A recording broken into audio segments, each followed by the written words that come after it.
Friends, last time you and I got together, we were deep in the South Pacific.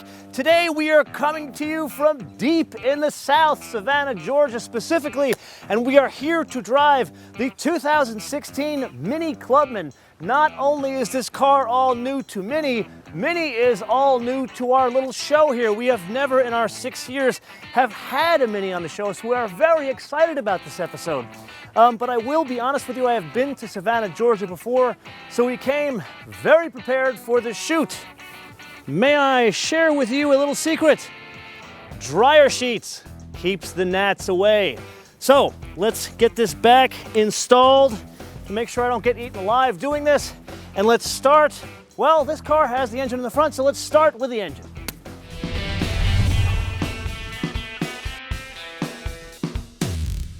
Okay, so underneath the hood, bonnet, whatever you want to call this thing, there are a number of moving parts going on here. Actually, before we dive into the engine, let's go back to this hood.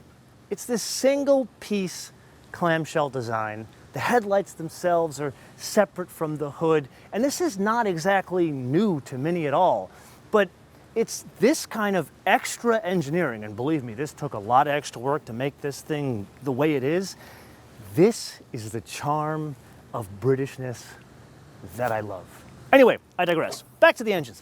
There are two engines that are on offer in the US. The first is a 3-cylinder turbocharged unit. Yes, 3 cylinders. It puts out 134 horsepower, which comes in at 4,400 RPM, and 162 pound-feet of torque, which comes in at an incredibly low 1,250 RPM. Then we move up to this. This is the Cooper S. This adds a whole extra cylinder. So this is a 4-cylinder turbo unit, 2-liter in displacement. This one puts out 189 horsepower, which comes in at 5,000 RPM, and 207 pound-feet of torque, which comes in also at a very low 1,250 RPM. Now, you and I spend a lot of time talking about where the torque comes in because it's very important. It's all about the pulling power. And if you really think about it, these are very small engines with very low peak torque. How do they do that? Well, this is where BMW as a parent company kind of helps. You look at the 3-liter 6-cylinder that is in the 3 Series.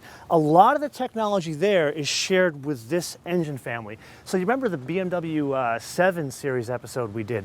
We talked about the twin power turbo. In that car, yes, there are 2 turbos. Here, there aren't 2 turbos, whether you go with the 3 or the 4-cylinder. It's a single turbo unit. But what they do with twin power turbo, it's BMW speak for turbocharging, direct injection, variable valve timing, and variable valve lift. And it's really that last one, the variable valve lift, that gets the torque to come in so low here.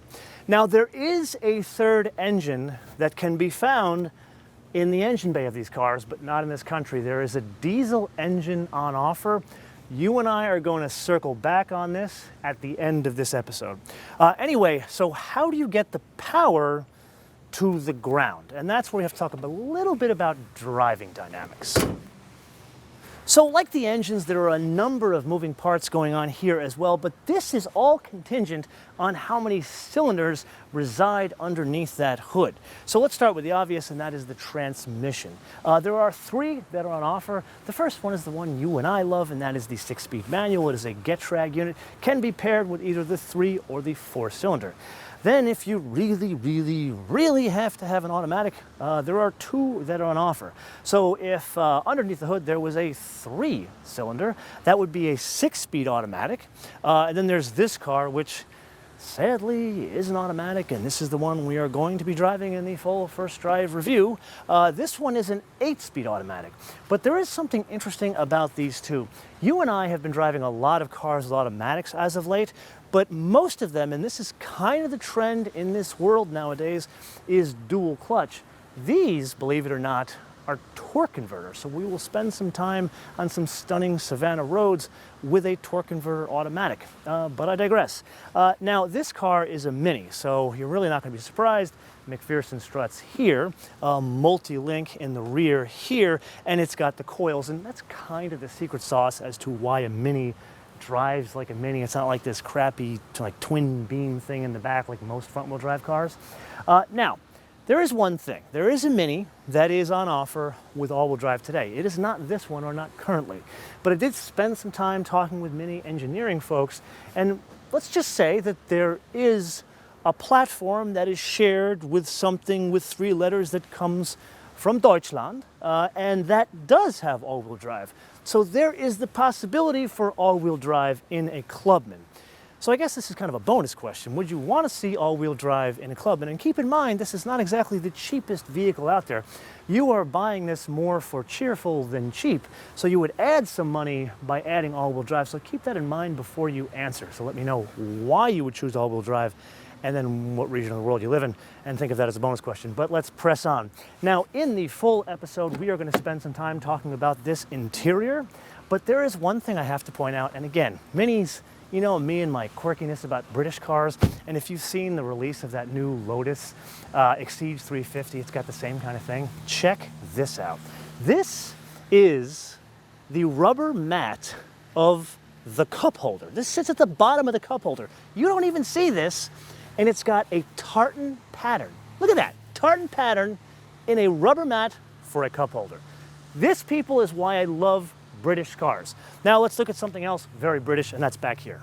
So tiny tartan rubber mats and clamshell hood designs are not the only bits of quirkiness here.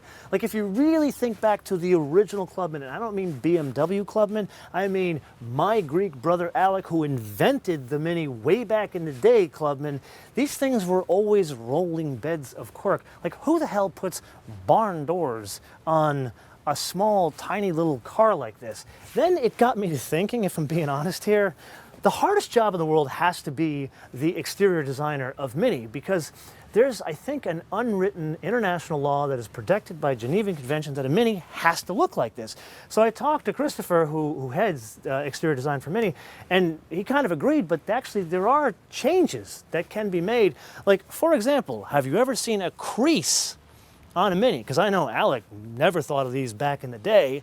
And really, there are more of them throughout here, and we will cover this in the full First Drive review episode. But back to the business end of the Clubman, these barn doors, and it's not just the funky new taillights, which instead of go like this, they go like this, and these funky handles here.